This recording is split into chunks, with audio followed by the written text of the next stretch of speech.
This happened about 10 years ago. I grew up in a small house, the kind that felt a little too close when everyone was home. For most of my childhood, I shared a room with my older brother.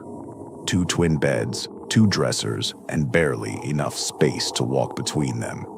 It wasn't cramped, but it wasn't comfortable either. When my brother left for college, I finally got the room to myself.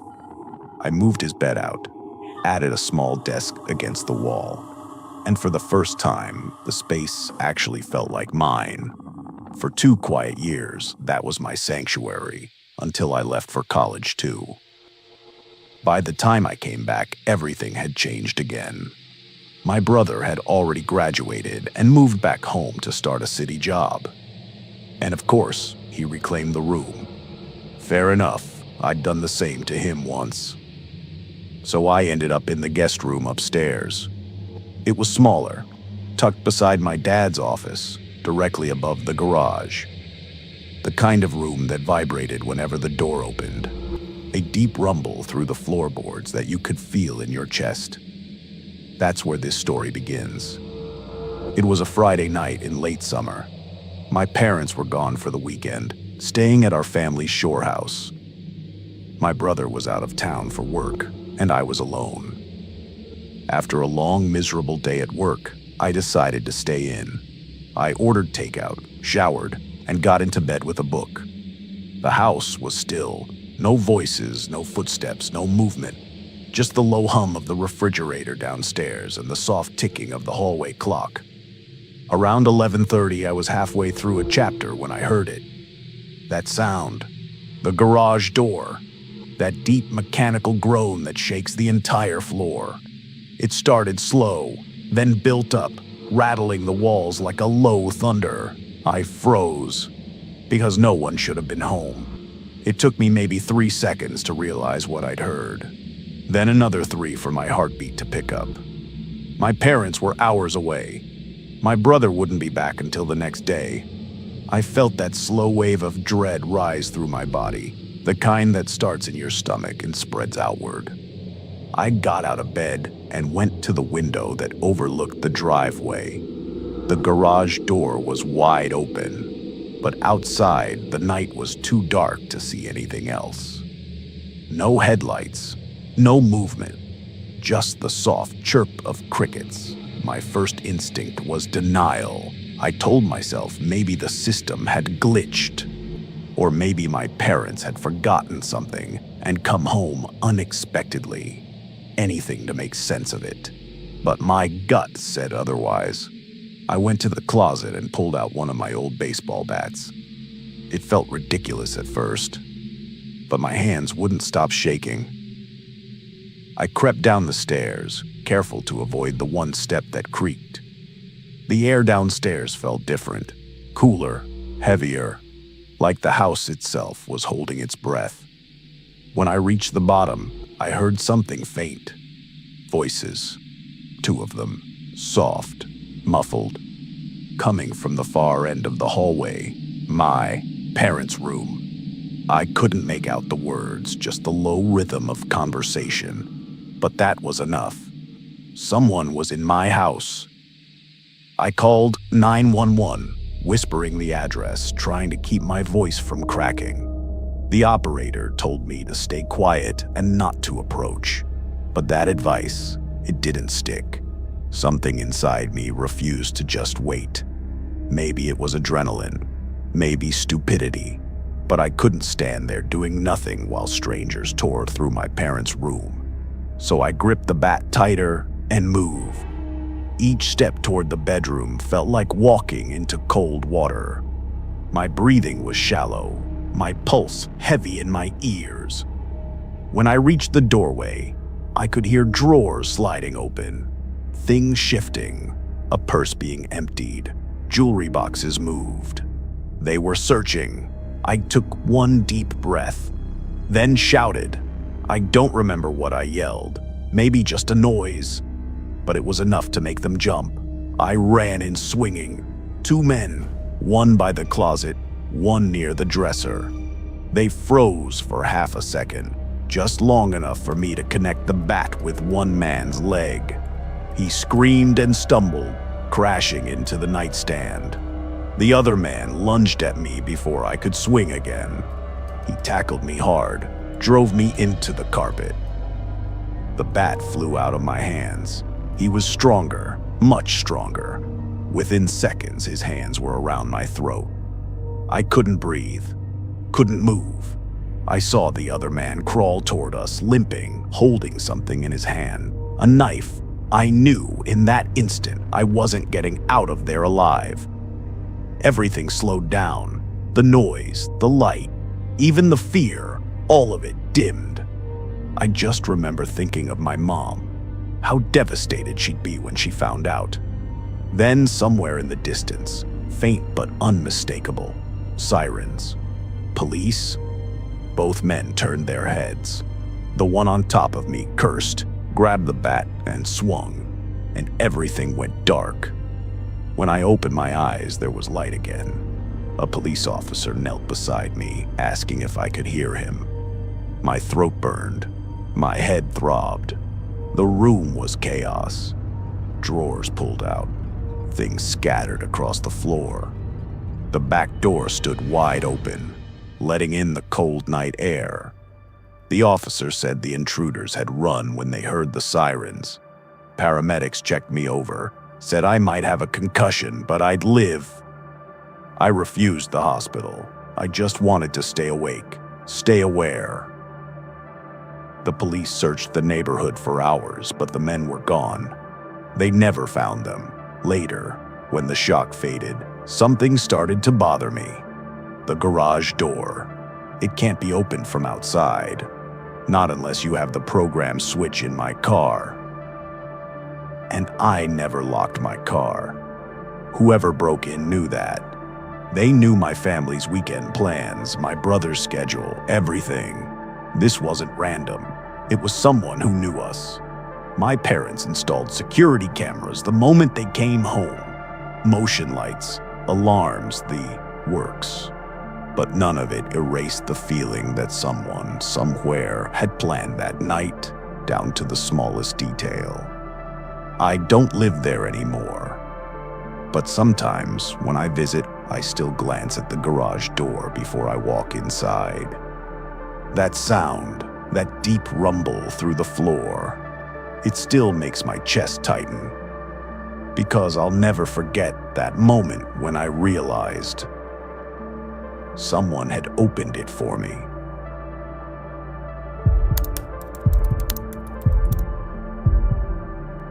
It's strange, the details you remember after something truly unsettling.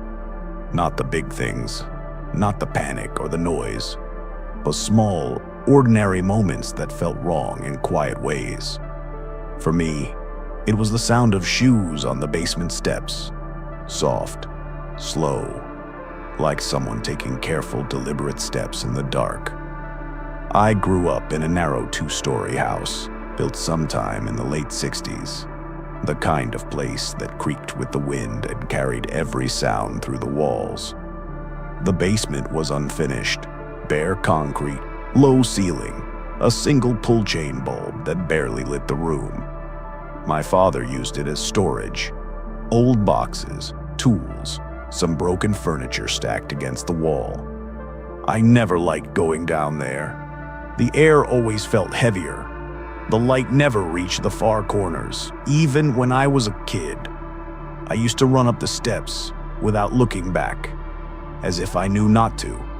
Years later, when I was in high school, my parents went away for a long weekend. It was just me in the house. Friday night was quiet. I stayed in the living room watching a late movie. Around midnight, I started hearing a faint noise, a dull, rhythmic sound from somewhere below. At first, I thought it was the heater, but it wasn't the right pattern. This was paced. 3 soft thuds, a pause, then another 3, like someone walking barefoot on the wooden stairs that led down to the basement. I muted the TV. The sound stopped. Silence filled the room. That deep kind that makes your ears ring. I told myself it was the house settling, but after a few seconds, it started again. Thud, thud, thud. I stood up and walked toward the basement door. The air near it felt cooler, almost damp. When I reached for the handle, I hesitated. My reflection looked faint in the small glass panel, my own face pale in the flickering light. I opened the door a few inches and listened. Nothing. The chain bulb was still off, but a faint amber glow came from the bottom of the steps. Like a candle, or maybe a reflection off metal. I didn't remember leaving any light on. I called out, just once. My voice sounded smaller than I expected. It didn't echo. It just disappeared into the air. Then one slow step creaked from below. Another. Then silence again. Something in me refused to move any closer. I shut the door, locked it, and went upstairs. That night, I left the hallway light on. I remember lying in bed, trying to listen for any sound beneath the hum of the refrigerator and the distant wind outside. Around 2:30, I heard it again, but this time from the hallway below my room. A soft, measured sound. Someone moving carefully on old wood. My bedroom door was open. I could see the thin strip of light from the hall cutting across the carpet. And then, a shadow moved through it. It wasn't quick, just a slow shift, like someone had walked past the door, blocking the light for a moment. No footsteps now, just that movement. I sat up, holding my breath. Air felt colder. My eyes adjusted, and for a second, I thought I saw the shape of a head. Still, right at the top of the stairs. Before it faded back into darkness, I waited. Every second dragged. When I finally found the courage to stand, I turned on the lamp and walked toward the doorway. The hall was empty. The light buzzed faintly. The basement door downstairs was still closed, but the lock was open. I didn't sleep again that night. I stayed in the living room until dawn, lights on, TV muted. Every few minutes I thought I heard something, a small shift, the creak of wood, a low sigh in the pipes, but nothing moved. The next morning, sunlight filled the house. It felt almost normal again, almost. When I finally opened the basement door, the air was freezing cold. I pulled the chain light, and it swung slowly, flickering over the shelves. Everything looked the same, except for one thing. A small trail of wet footprints on the concrete floor, leading from the bottom of the stairs to the far wall. Bare feet, adult-sized. They stopped just before the wall and went no farther. The footprints were gone by afternoon. The concrete had dried, but I could still see the faint outlines if I looked long enough. When my parents came home, I didn't tell them. There was no proof, no damage, nothing taken, just that memory.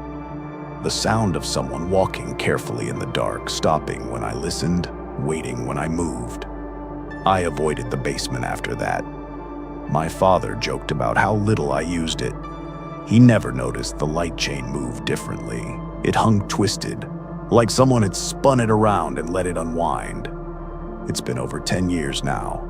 Different house, different city.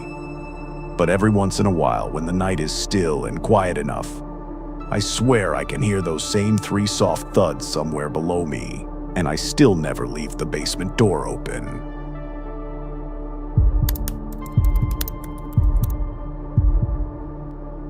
There's something unsettling about being alone in a place that used to be full of life. The air doesn't move the same. The sounds don't echo right. I used to live in an old boarding house during college, the kind with long hallways, shared bathrooms, and paper-thin walls. It was cheap and quiet enough most nights. Room 3B was mine. The one directly across the hall, 3A, had been empty since I moved in. Or at least, that's what the landlord said. It wasn't abandoned exactly. The door was still locked. The lights worked. but no one ever stayed there.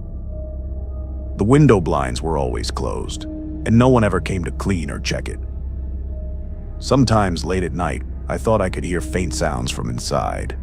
Not movement exactly, more like the rustle of clothes or the whisper of fabric brushing the floor. I told myself it was the pipes or the wind against the windows. Old buildings make strange noises. You get used to it. Then one night I couldn't sleep. A storm was rolling in. Heavy rain, low thunder, the kind that shakes the glass in its frame. Around 1 a.m., the hallway light flickered and went out. The only light left was the thin glow from my desk lamp. That's when I heard it. 3 quiet knocks from across the hall. I froze, waiting for someone to follow with a voice. A laugh, maybe, or an apology for knocking on the wrong door. But there was nothing, just the sound of rain on the roof. Then it came again, 3 soft, even knocks, and then a pause. I stood up, heart pounding, and opened my door just a few inches. The hallway was dark. The only light came from my room, spilling across the floorboards. It reached maybe halfway to the other door, room 3A, and there, just at the edge of the light, I could see it. The door to 3A was open about an inch. I watched for a full minute. Nothing moved. I couldn't even hear the rain anymore, just my own breathing. Then slowly, the door creaked wider, maybe another inch, then stopped. I should have closed my door and gone back to bed, but something made me step into the hallway. The boards were cold against my feet. I took one slow step closer. The smell hit me first, dust, stale air, and something faintly metallic.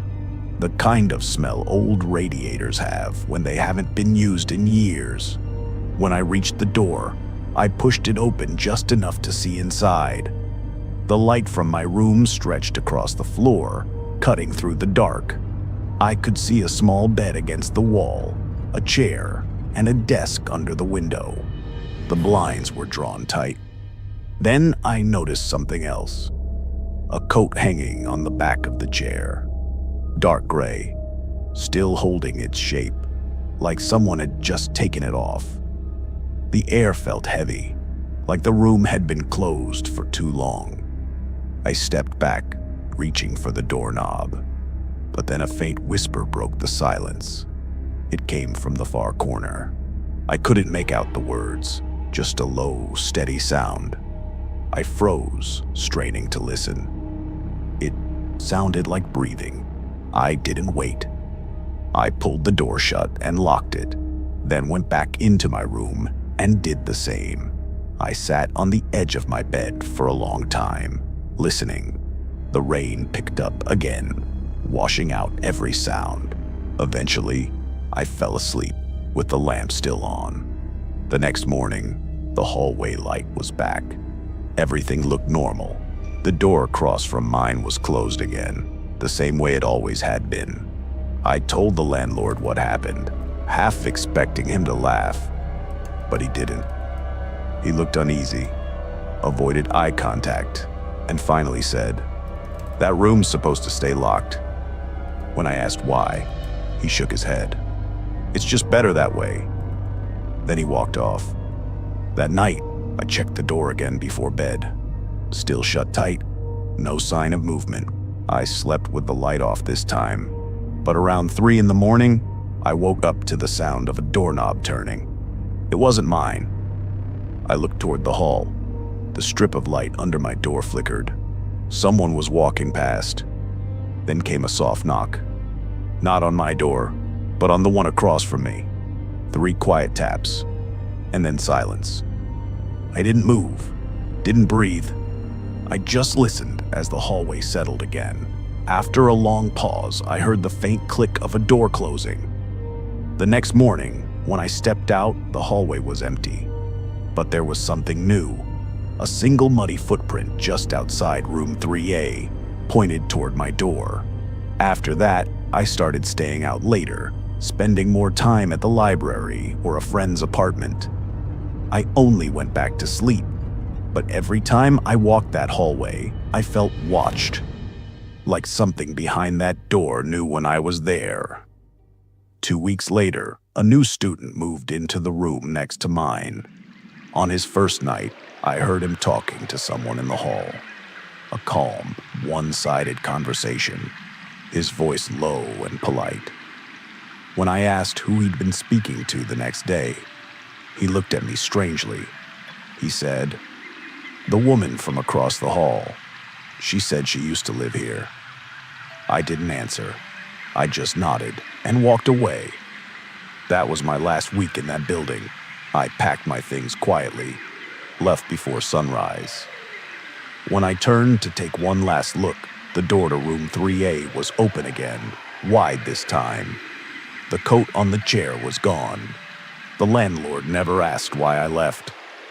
But sometimes late at night, when I walk past an old building or hear rain on the windows, I still think about that voice in the dark.